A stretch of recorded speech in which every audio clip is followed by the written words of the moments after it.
오늘의 큐티 말씀은 요나 4장 1절부터 11절입니다. 제목 또다시 찾아온 기회. 먼저 앞뒤 문맥을 살펴보겠습니다. 하나님은 다시스로 도망가는 요나에게 찾아오셔서 요나에게 생명을 연장시켜 주셨습니다. 요나는 하나님의 말씀을 전할 수 있는 두 번째 기회를 얻었음에도 불구하고 여전히 불평과 불만 그리고 반쪽짜리 순종만 하고 있습니다.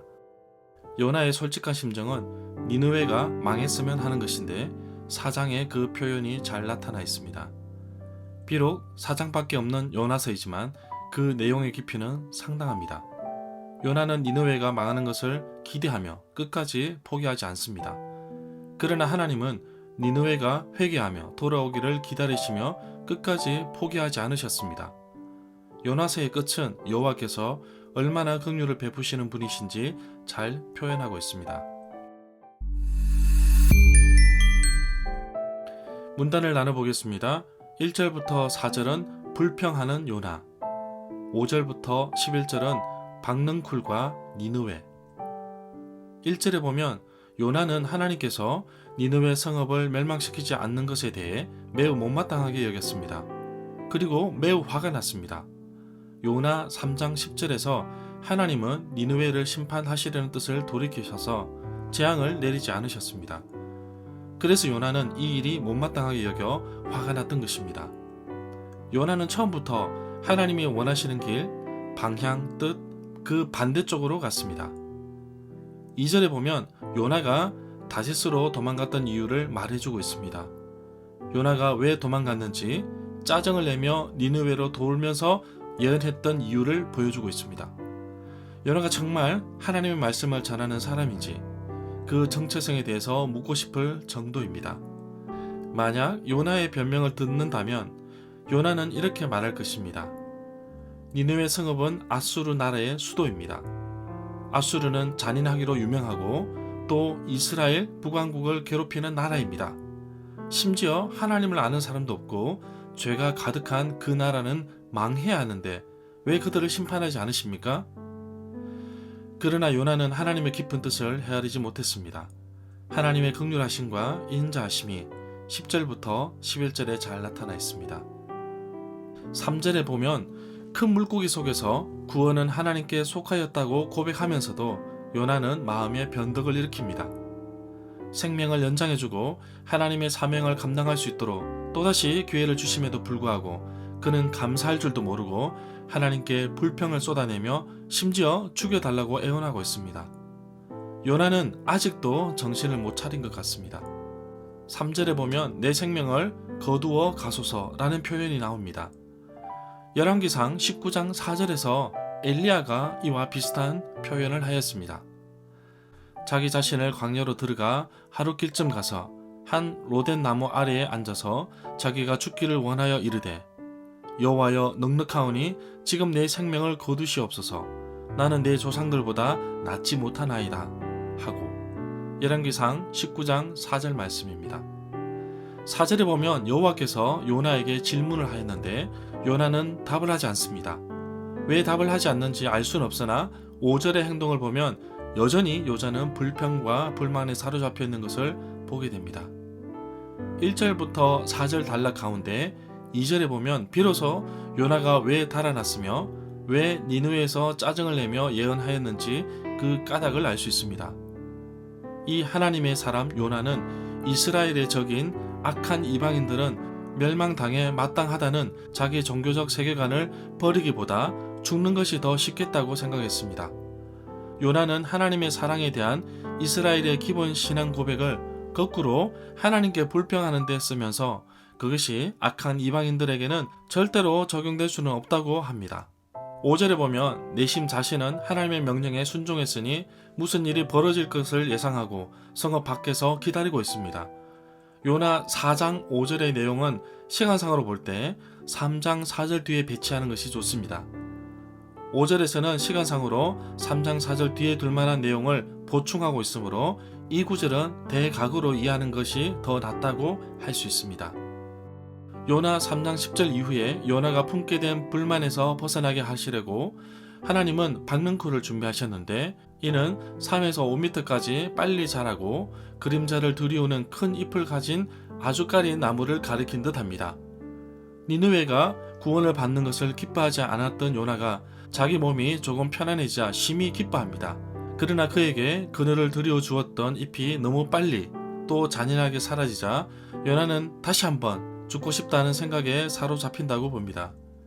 6절에서 하나님께서 박능쿨을 마련해 주신 이유는 바로 3장 10절 이후부터 요나가 불평하였던 것을 박능쿨을 통해 깨닫게 하신 것입니다. 박능쿨은 히브리어로 키키욘으로 덩쿨 종류의 식물입니다. 아주까리로 알려져 있기도 합니다. 3에서 5m 정도까지 빨리 자라나고 그림자를 만들 정도로 큰 잎을 가지고 있습니다. 아주까리 나무를 가리킨 듯 하는데 니느웨가 망하지 않는 것은 불편해하면서도 박능쿨로 시원하게 된 것은 편안해하는 요나의 이중성을 볼 수 있습니다. 7절에서 이튿날 새벽에 하나님께서 벌레 한 마리를 보내셨는데 그것이 박능쿨을 갉아먹게 하였습니다. 그만 식물이 시들고 말았습니다. 하나님은 요나를 위해 정말 많은 것을 마련해 주셨습니다. 요나는 자신이 죽음으로부터 구원받았고 자신을 버리지 않으시고 또다시 하나님의 명령을 수행할 수 있게 해주신 하나님의 은혜를 깨닫지 못하고 있습니다. 요나의 불평이 8절에 쏟아집니다. 8절에 보면 해가 떠오르자 하나님께서 뜨거운 동풍을 불게 하셨습니다. 햇볕이 요나의 머리에 내리쬐니 요나는 기력을 잃고 죽기를 작정했습니다.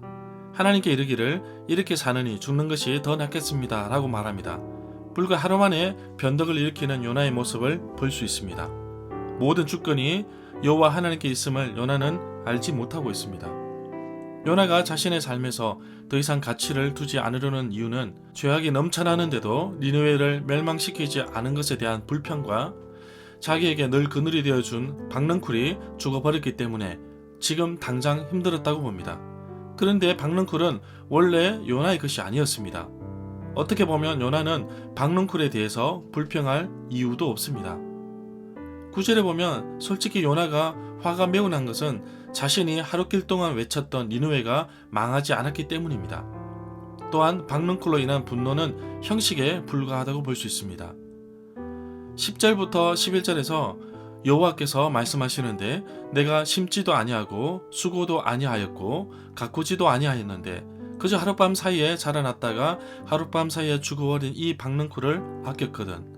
하물며 옳고 그름을 가릴 줄 모르는 사람들이 12만 명도 더 되고 짐승수도 수없이 많은데 내가 어찌 이 성읍 니느웨를 아끼지 아니하겠느냐 라고 하셨습니다.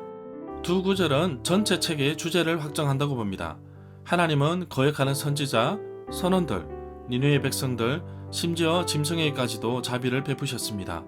이것은 비단 이스라엘에게만 해당되는 것이 아니라 이스라엘에게 오랫동안 폭력과 잔인함을 상징했던 니느웨 같은 도성을 포함한 이스라엘 바깥에 있는 자들에게도 내려진 자비라고 할 수 있습니다.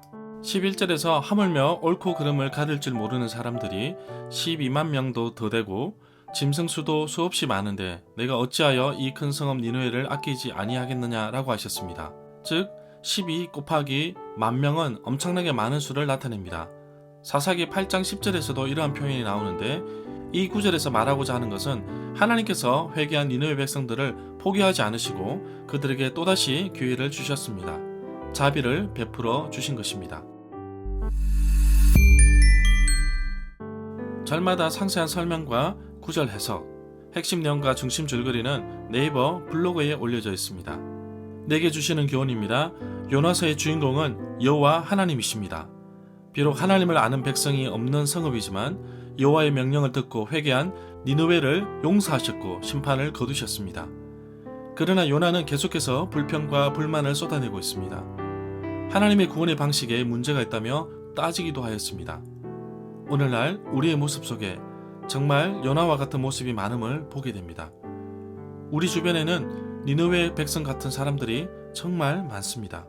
그들에게 복음을 전해야 할 사람은 바로 우리 자신입니다. 그러나 복음을 전하지 않으려고 요나가 다시스로 간 것처럼 우리는 관심도 없고 복음을 전하지도 않습니다. 심지어 그들이 회개하고 복음을 듣고 하나님의 자녀가 되어 교회로 오는 문을 가로막고 있는 사람도 보았습니다. 요나처럼 되지 말기를 원합니다. 요나처럼 불평만 쏟아내고 하나님 말씀에 순종하지 않는다면 큰 물결 고난 속에서 내버려 두시고 큰 물고기도 보내지 않으셔서 결국 우리는 실패와 좌절 속에 살아갈 수도 있을 것입니다. 원수조차 사랑하라고 하신 예수님 말씀처럼 내가 가진 박능쿨, 재산, 재능, 힘, 지혜, 능력보다 니느웨 복음을 전할 사람이 더 중요함을 깨닫고 어떻게 하나님 말씀에 순종할지 고민하는 하루가 되기를 간절히 기도합니다.